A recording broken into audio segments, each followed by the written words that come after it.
Welcome to another edition of Headline Roundup, and it's been a political labo in Nigeria here. And on with me is and Michael. IJ. We are witnessing something that has been consistent with this administration. The general populace are beginning to scream, even above their voices, with the incessant looking in the eyes and testing of water of this administration. Earlier yesterday, we heard that the president actually sent his nominees to the Senate, and 5 of them are all APC members. Well, I think it's like you said, it's not the first time. This is a flagrant disregard for the rule of law. It's made its request based on Section 151 of the Nigerian Constitution as amended. And if we're looking at it, the same Constitution, the same section says that these people that you're bringing cannot be partisan. You cannot have partisan people being resident electoral commissioners. It does not make any sense. And then it begs the question, is INEC truly independent? I mean, we saw this in 2019 when he brought his personal media aide, Loreto Onoche. And these are the issues that we are, and in a time like this, in a time in our nation such as this, where we are going into the elections in 2023, we've had these issues, and people are already wondering if the elections are going to be free and fair. The entire world is watching. What message are we sending? At a time when the whole nation are hoping that the beavers and the whole electoral reform, the gains from the good Jonathan and Yar'Adua administration, actually sourcing and making sure that our electoral process sticks to what we call integrity. But now, what do we have?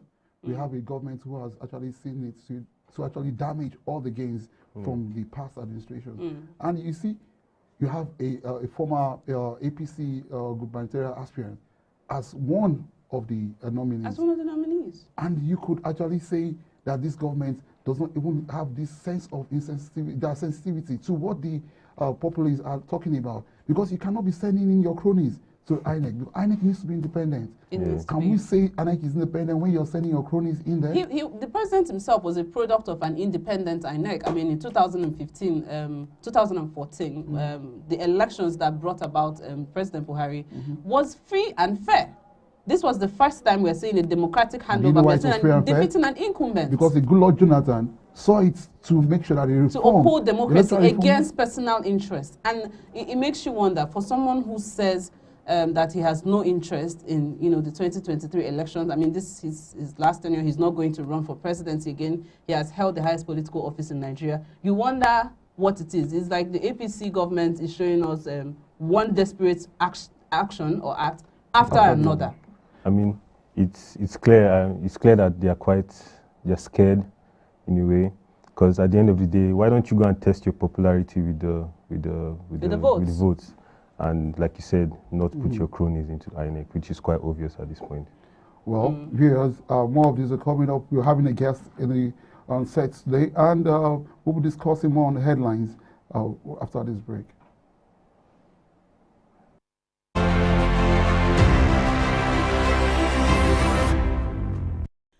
Explosion rocks gas plant near Redemption Camp. A gas plant near the Redemption Camp at Mowe bus stop in the Obafemi Owode local government area of Ogun State has been gutted by fire. Reports say the explosion caused panic in the area as residents and workers at various institutions within the area ran helter-skelter. Naira collapses further to 702 naira per dollar at parallel market. The Nigerian naira on Monday got weaker as it fell to 702 naira to a United States dollar at the parallel market. The figure represents a 10 naira or 1.4% depreciation compared to the 692 naira it traded last week. ASU extends strike indefinitely.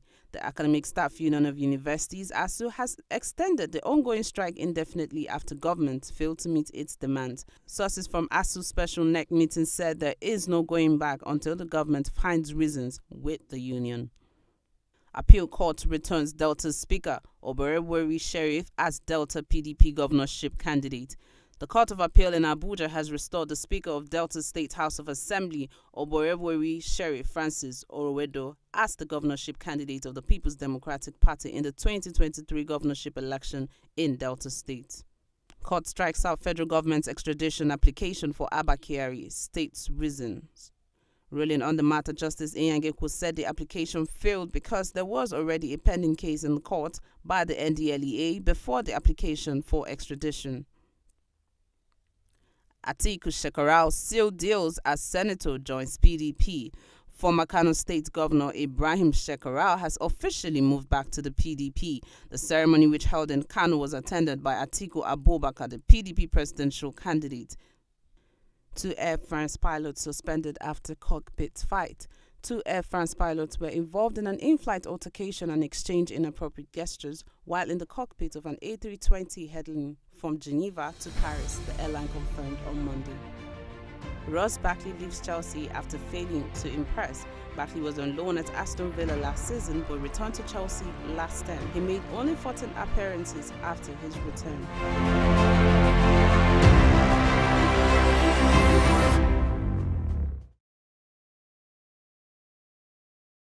Welcome back. Right in the show we have a very important guest, a very good political analyst, and in his person, he has actually touched every facet of political gymnastics. His name is History. Welcome on the show, Mr. History. Thank you for having me, Kemba. My name is David Itopa. History is actually what everybody knows me by, so it's all the same. That will have Thank you very much. Thank you for having me. Your name. Yeah. Like before we came on the show, we were talking about the INEC incident. We have APC members as INEC Rex. What do you have to say about this? Well, you have laid it all, and I think it is important to note that the APC government, as led by General Muhammadu Buhari, retired, are actually fond of this high-handed impunity everywhere. So it's not new. This is not the first time. I mean, a while ago, his personal aide in the person of Loretta Noche, who is a card-carrying member of the APC in Delta State, was actually nominated by the president for this top job of the INEC REC, you understand? And then after so many back and forth, the PDP caucus in the National Assembly fought so hard to reject it. And even the PDP members on the street protested for that name to be revoked. And then eventually, the name was revoked. So you see that the president, the APC government, will actually look at the people of Nigerians in the eyes and, try to poke them in the eyes because they feel whatever they want to do should be to their own selfish interests and not to the masses, to the people that actually voted them in. Because there is no reason, I see no reason why Buhari should send his cronies. That is the height of disrespect for the people of Nigeria. So after that incident of Loretta Onoche, he sent in another name in the person of Rhoda Gumus or something. I can't really recall the name, but I think Rhoda Gumus or something like that. That person is also an ally of the president. Should we be worried about the credibility of the 2023 election in light of these nominations? Well, I have my fears. Personally, I like to describe what the president has just done, or what the APC rather has just done, as beating a child and then giving that child a biscuit or a candy to calm the child down. Why did I say that? Because one, the electoral law that has just been signed into, the electoral amendment that has just been signed into law by the president took a lot of tussles. No, I don't want to use the word persuasions because it was like a tug of war. I know several times I've been to the National Assembly to, cajole these people, and you must sign this electoral law. You must sign this amendment into law because the president himself is a product of a free and fair, credible election. You can condemn Goodluck Jonathan for anything, but there is one particular takeout from Goodluck Jonathan's administration, that he was not being selfish, he was not self-centered, because as the CNC, he could actually rig himself back into position, but he wanted a lasting legacy. And he has said it severally that, look, because his boss, Umar Yar'Adua of blessed memory, Umar Yar'Adua has actually accepted and considered that, look, the election that brought me into power was badly flawed. And I think you have to give him the credit for that. He said he was badly flawed, and then he set up the Justice Uwe's commission that looked into these things and brought a report. And then the Yar'Adua government, acting upon that report, made some very positive changes to the electoral law that saw Muhammadu Buhari. I think that electoral law was the one that ushered in the card readers revolution, electronic revolution, and all that, and then that saw Buhari actually came to power. He rode on the back of those credible elections to come to power. So, giving us signing after much, you said persuasion, okay, well, let me say persuasion, after much persuasion, and he was able to sign that into law. Remember that he rejected that amendment bill 5 times, 1, 2, 3, 4, 5 times, before he eventually signed it into law. And now you have given us, fine, a near perfect electoral act. And now you are trying to beat up this electoral act by signing your cronies into the INEC whatever as Rex. So what are you trying to do?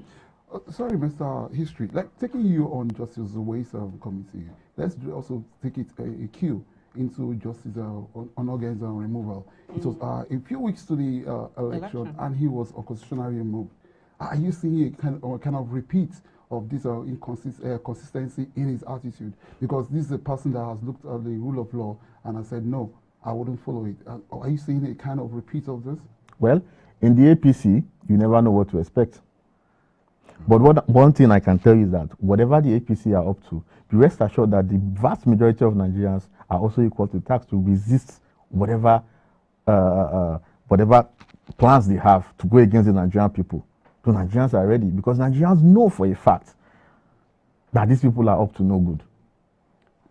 Okay, so let's move on.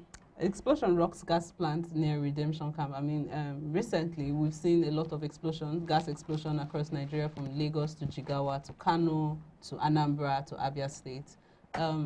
Why do you think that we've continued to see repeats of this incident of the same nature? For me, I think there's a fundamental issue. You understand? And then I would like to say that going forward, I think there should be a sort of government regulations as to where gas plants should be situated. So I really think it's awkward situating gas plants in residential zones. I think in the abroad, in developed nations, there you don't see this kind of things. But don't we have agencies like the FCDA that are supposed to control, where monitor these things? There are, but are they up and doing? And that's where the government needs to come in. So are we looking at an issue of enforcement here? Yes, obviously.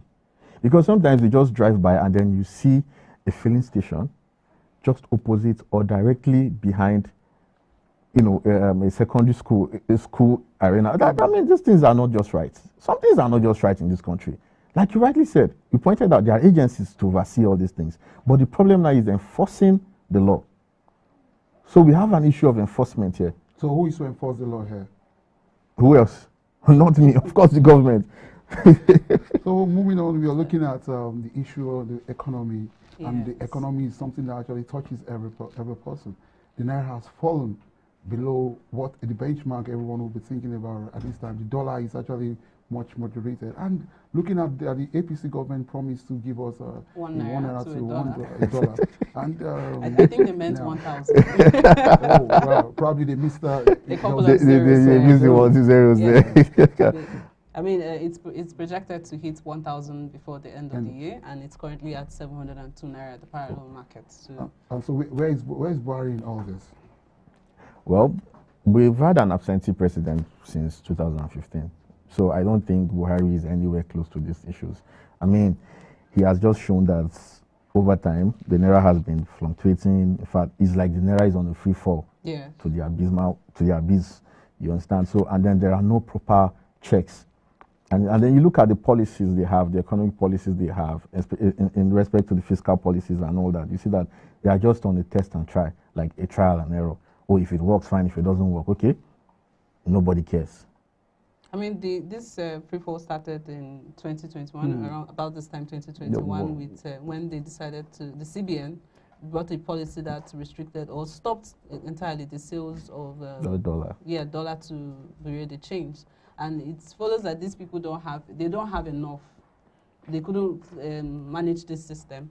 And at the just concluded annual general conference of the NBA, Alhaji Atiku Abubakar mentioned that the way to curtail this or to stop this free fall of the naira was by diversifying the economy. Right. So, do you think that diversification of the economy is going to help the naira? Yeah, I would like to think that diversification of the economy is something that will strengthen the naira and also, help in economic growth and all that. And then the free fall of the naira didn't just start in 2021. Okay, yeah, maybe it got worse in 2021. The past 6 years? Yes, the past 6 years. It was at 173 in 2000. Yeah, 193, 200, thereabouts. And then the issue started when the government forcefully tried to peg naira to dollar at a particular price. And then I remember a lot of people came and said, no, these are not policies fit enough to regulate dollar to naira exchange. These are not policies enough that are good enough to stabilize the economy.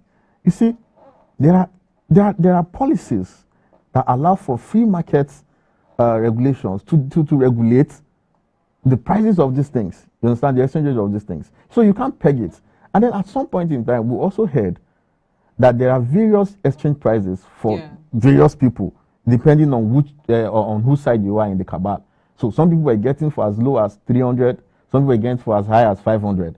So you see these things, they are flip-flops policies, and they will not do the economy any good. Talking about diversification, it is in the best interest of Nigeria as a country to diversify our economy.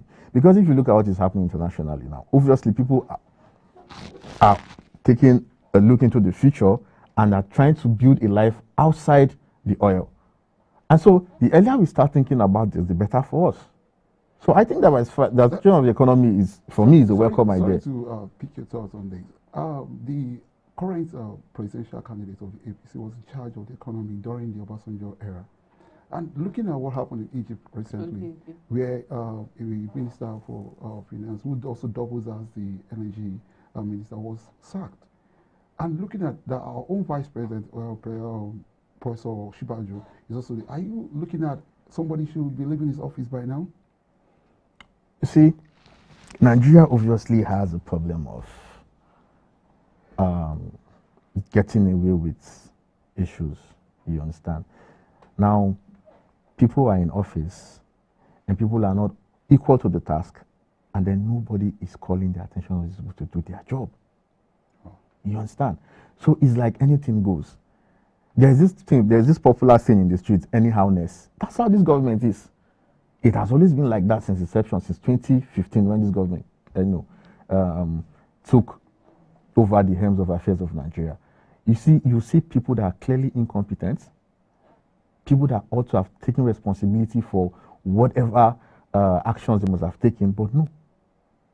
It's like the government of the day are in bed with irresponsible people.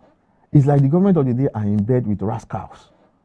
It's like the government of the day are in bed with people that are not supposed to be anywhere near position of power. Okay, so you mentioned the sale of naira at different, or the dollar rather, at different rates, and the man at the helm of the CBN affairs. At one time, he ran for. He was the president. You understand? And you know what our constitution says about this. The administration has been reshuffling his cabinet for a little while, and the man still in office after running. Do you think that after this sort of failures that he should still be there? Or I don't even think he should have kept, that man shouldn't have kept his job since long time ago. You understand? So because I see no reason why the CBN governor, this is a man who is charged with responsibility of keeping our treasury safe, is running for presidency under a particular party. I mean, no. All people's, like people will say, association of past criminals. So, you understand? How can the CBN governor, of course, how can the CBN governor be running for presidency under the ruling party APC? I mean, he's unheard of. He's unheard of. Are you thinking this is just a reckless government? Of course it is, of course. You don't need a soothsayer to tell you that. Okay, moving on, let's we're also seeing some news on ASU. Yes, and they're extending their strike indefinitely. Oh, they've been at home for the past 6 months, and now they're I really feel so bad for for Nigerian students. I feel so terrible for Nigerian students because it's not really a situation you want to be into. I mean, we all have been a student at some point in time, and truth be told, I don't really see an end to the whole ASU government debacle. I mean, 2 years ago, they were on strike for 9 months. Yeah. Albeit during the COVID era, but for the same issues. You see, government approach towards the negotiation is really bad because if you listen from both sides, you could clearly tell that the government are not serious with the negotiations. I mean, ASU have tabled their demands. It is only normal that if you are in dispute, you understand, both parties will table their demands. And then consistently, we've heard from ASU that, look, these are our demands. But we've not heard anything from the side of the government. Because they keep telling you they will just come, just pay lip service to the whole demands, and then go. And then ASU is beginning to think that, look, these guys are just trying to play on our intelligence. And like the ASU chairman rightly said, they think it's a price to pay for Nigerian education system to retain, so that the Nigerian education system can actually compete out there with some of the best in the world. And I think it's worth it. Trust me. So the government needs to pay adequate priority and attention to Nigerian education, because whatever Nigeria will be tomorrow, or whatever Nigeria is today, will be built and anchored on the strong credibility of Nigerian education system. That's the truth. Okay, so you think the government has not prioritized education enough? I mean, according to I'm not thinking. The I know. budget is at its lowest since 2015. I'm not thinking. I know. I'm not thinking. I know. Taking from what Festus Keyamo, who doubles as the APC spokesperson and also the Minister for State for Labour, he has said that the parents should go on their knees to beg ASU. And one would wonder, what is this narrative all about? Ikemba, it points out to one thing. They are not serious. That's just the truth. Look at Festus Keyamo. With due respect to Festus Keyamo's personality, do you really see Festus Keyamo as someone that really cares about the plight of Nigerian students? He doesn't. Because if he does, he won't be on national TV telling Nigerian students, Nigerian student parents to go and kneel down and beg ASU. For God's sake, ASU never at any point in time. I mean, I'm aware as part that they are not at war with Nigerian students' parents. Maybe something is coming up that I don't know, but I've gone through their demands, and at no point did they state that, look, Nigerian students' parents are owing us. No. So why should Nigerian students go and beg? Why? It clearly shows that they are shifting the goalposts, not taking responsibilities for their inattitudes. That's just it. So are you also saying that the Minister of Education, who is also telling us that no work, no pay, is that the way to go? No, I don't think that's the right action. I don't think that's the right way to go to resolve this ASU government in Boglio. I don't think so. Who actually are benefiting from this strike? Well, it's clearly a case of no winner at the end of the day. Nobody. At the end of the day, because the plight of the Nigerian students are at loss. The students are at loss, and then the ripple effect. At loss too. The ripple effect is going to be so hard on Nigeria as a country. We've seen that a lot of these lecturers are starting to leave the country for better opportunities outside. Yeah, of course. Because one will wonder that what exactly will the APC government be using to campaign to the youths? You see, the APC government really don't have anything to campaign to anybody. That's the truth. They don't. Except we just want to deceive ourselves. They don't, because look, since 2015, what are their achievements? Since 2015, there's no tangent, anything credible you can lay on the table as being the focal point of any success of this administration. Are you saying that they're planning to manipulate the 2023 Oh, no. Oh, IJ, you don't need me to tell you this. But like I always say, Nigerians are ready. Oh, Nigerians are ready. So we're moving on to a very, very dicey one that just came in yesterday. That's the appeal court telling the speaker to go back as the gubernatorial candidate. And PDP is winning on all fronts. Or are you seeing a clap to the judiciary here? Well, like we always say that the judiciary is the last hope of the common man. So, but I think the other party is still trying to take up the issue up to Supreme Court and all that. So, for me, I think any case that is in court should be let should be allowed to be decided by the courts, so we don't start, saying things that we are not even sure of. But it's a good one for the party anyway. It's a good one to finally lay the issue of who is the right candidate to rest so that we can move forward. Because as far as I'm concerned, 2023 is going to be a clean sweep for the PDP on all fronts. But these are internal rancor, and you've seen a Deve and a Sheriff. Oh, no, these things happened. For me personally, having been around the corridors of politics, I would like to say that these are offshoots of contestations, not any rancor. You understand? Politics is about contestation. And when you're in a contestation, there are bound to be dissatisfaction. You understand? So when you're not satisfied with the certain process, you seek redress in court. So if it's rancor, of course, they would have been out there on the street and then fighting themselves and all that. So I don't want us to use that word rancor. No. I feel these are products of contestation. So in reference to the Austrian election, are we seeing more wins from the PDP? Oh, yes. Oh, yes. You see, with the emergence of Alhaji Atiku Abubakar as the presidential flag bearer of the People's Party, it is clear, and you can see what the man has been doing. The man has moved out, reaching out to people. So it is clear that Nigerians are tired of this APC. Nigerians are tired of hardship. Nigerians are tired of this constant setback.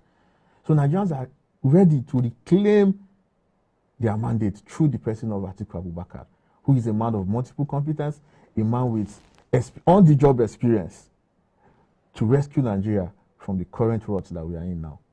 So 2023, I'm very much positive. Yes, of course, there will be some hazards here and there because there are other people too that are also in the race. But I like to think that PDP has a track record, especially with Alhaji Atiku Abubakar, has a track record of delivering on good governance. And it is on that track record that Atiku Abubakar is running with. You understand? So he's not someone that is coming to learn on the job.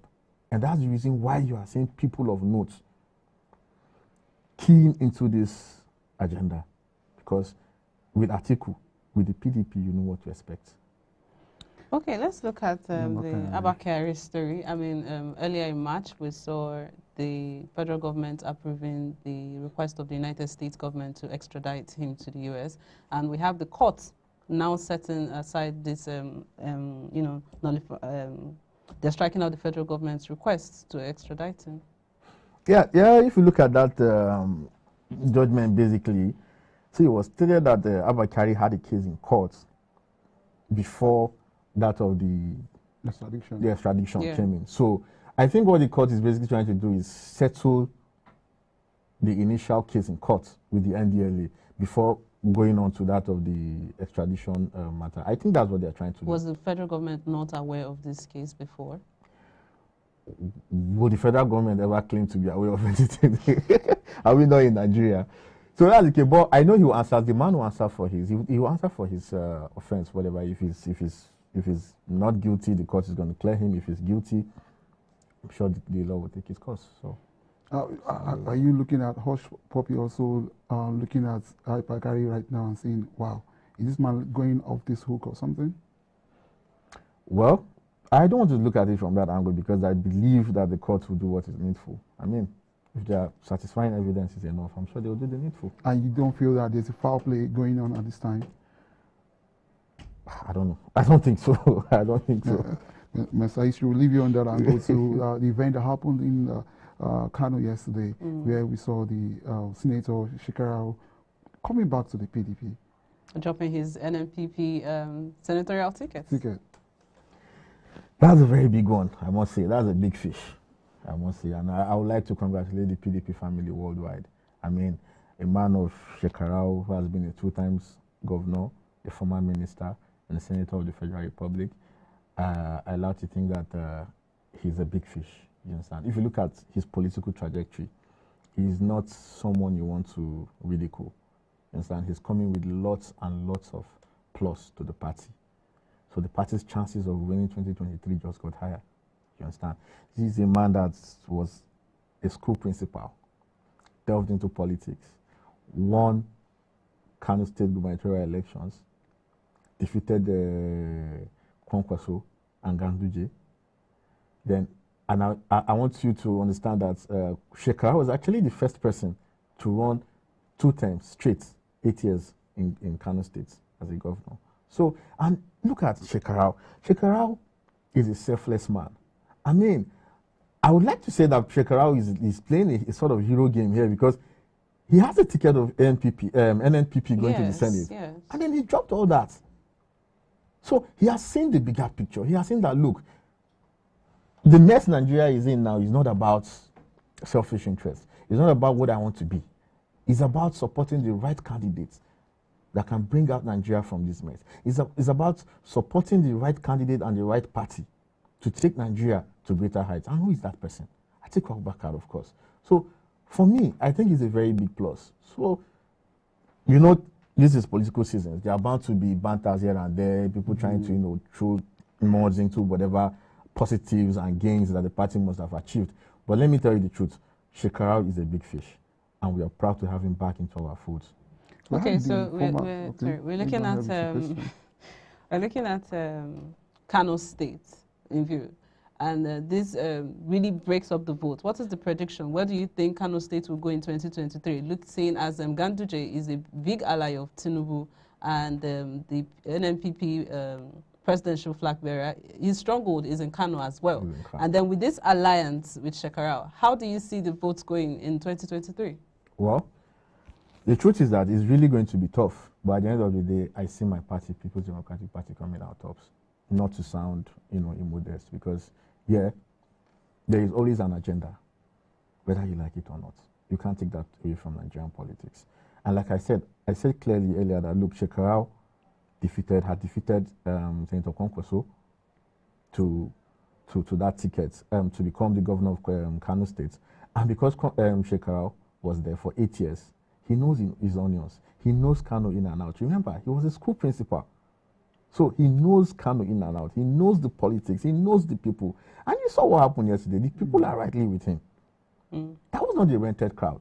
So, yes, Kano is going to be a battleground, sort of, with Ganduje, a very close ally of Tinubu. But I would like to think that at the end of the day, PDP is going to come tops in Kano State. So we're not going to see the block votes that we usually get. No. No single party can lay. In fact, those who are wishing to get block vote, 2 million votes from Kano, should just go to sleep, because whatever they are going to get from Kano is going to be splitted. And I can tell you that. But PDP is going to come tops. On ground yesterday was the former Vice President, Namadi Sambo. He was full of praise for the PDP for actually having that gathering. Are you seeing more influence of the party leaders at this time? You're going to see, going into the 2020 election, you're going to see more of that, I can assure you. Because there are people who are rooted to the Nigerian project, who knows the onions of Alhaji Atiku Abubakar, who knows the capacity of Alhaji Atiku Abubakar, who knows what Alhaji Atiku Abubakar is bringing to the table to rescue this country. Look at a man like Alhaji Atiku Abubakar. He has excelled on all facets of life.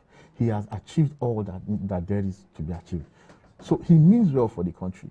So like I said, going forward into the election, you're going to see more of these gatherings. You're going to see PDP members that look like, oh, they were just being passive in recent times, will be more active now.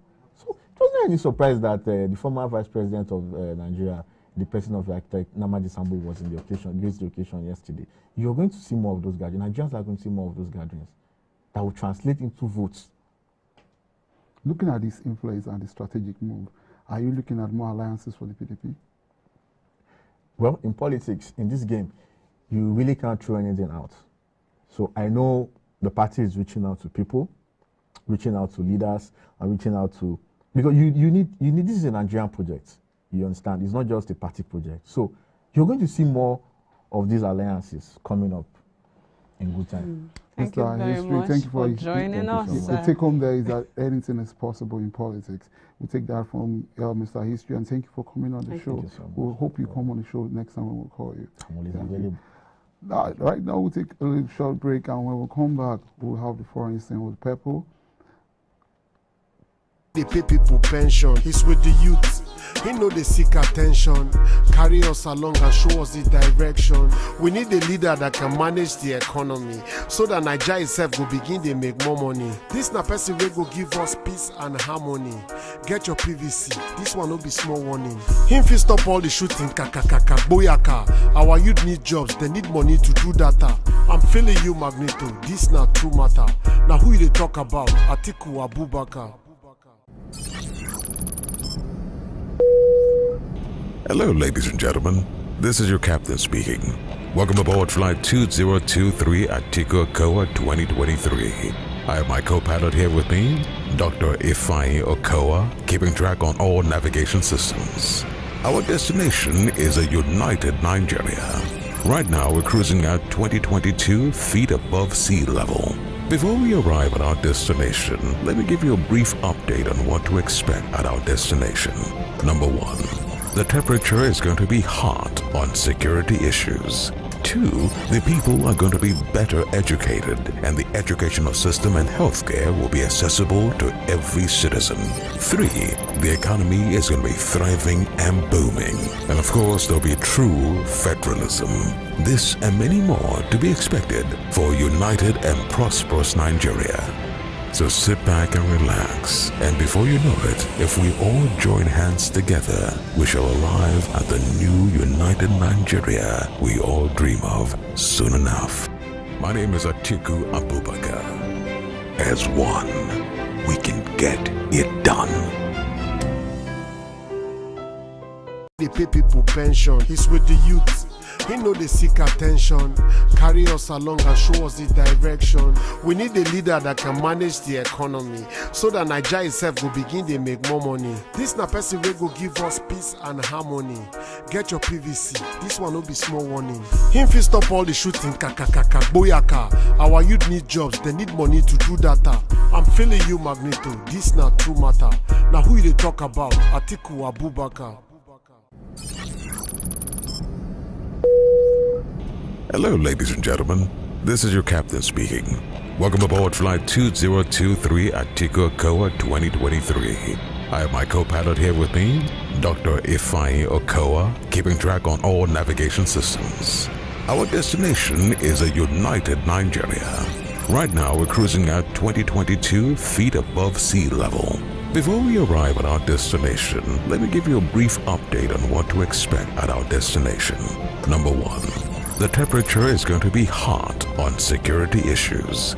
2, the people are going to be better educated, and the educational system and healthcare will be accessible to every citizen. 3, the economy is going to be thriving and booming. And of course, there'll be true federalism. This and many more to be expected for a united and prosperous Nigeria. So sit back and relax, and before you know it, if we all join hands together, we shall arrive at the new united Nigeria we all dream of soon enough. My name is Atiku Abubakar. As one, we can get it done. Welcome back on Headline Roundup. We had a lot of banters there about the political scene, and here we have Michael back for the foreign scene. On the foreign scene today, we're seeing a kind of anomaly from the people who actually should be flying the plane and actually fighting at the cockpit. 2 of the flight airline has been suspended, and I think this is the right direction to take, because you cannot be in the cockpit and you're fighting. What happens to your passengers? So the news is 2 pilots were actually going at each other, like one held someone at the neck and the other one was like, and then just imagine why we're on the set here, I'm holding your neck and the people are watching us. And then the air hostess had to like intervene, get into the cockpit, and then like they ended up deciding that she has to stay there with both of them, enough for them not to like get into more physical altercation. I mean, it's I don't know if I should laugh or if I should take this serious, because these are people, I'm sure they should be seasoned pilots. Yeah. They should know that this kind of thing should not be happening. I think that's why they were placed on suspension. Yeah, I think it was like 2 week suspension. So I mean, it's going to be hard for them. I don't think they would like be hired again. Because it's a bad record on your part. because no airline would want to have a pilot who is actually at any point spontaneously you just have to hit your other pilot, your co-pilot. And we should look at how this will play out if this was to be in Nigeria, because I guess the plane will be coming down. Yeah, I mean, it's I mean, that thank God that it didn't, like, nothing happened Scale to anyone, into a full brawl. It's something that could have ended disaster, like, in a very and I think this is where mental health checkups have to be done too, because at the end of the day, no one is above, lapses. Yeah, you're right. So you're right. I think they should. It's Air France also. They should need to they need to be checking up on their pilots, like, before every flight. I think it's the standard routine. Yeah, the standard routine, but probably because this pilots fly long distances and they cover a lot of places within the air time they're being given. So one should think that there should be psychological assessment of these pilots before they leave and when they touch down, because most of them are stressed out. Most of them will take even issues from home and bring it to work. So if there's proper assessment, these pilots will have been picked up and seen that, this person's facing a lot of stress. How could he be helped? Should he be stepping down and putting another pilot on that? That's not that's not a job that needs. That's not a job that should be taken anyhow. Distractions. Like, a lot of people are literally on the line and behind him. So yeah, you get. Let's quickly step into the sports arena this morning. We have the saying on social media going this morning. What Liverpool were cooking is actually born in the mouth. Dortmund has seen their coach relieved of his duties. And, well, one would say, if that's the basis of actually losing your job, many coaches in Nigeria should be losing their job. I think, this is his second stint in the Premier League as a manager.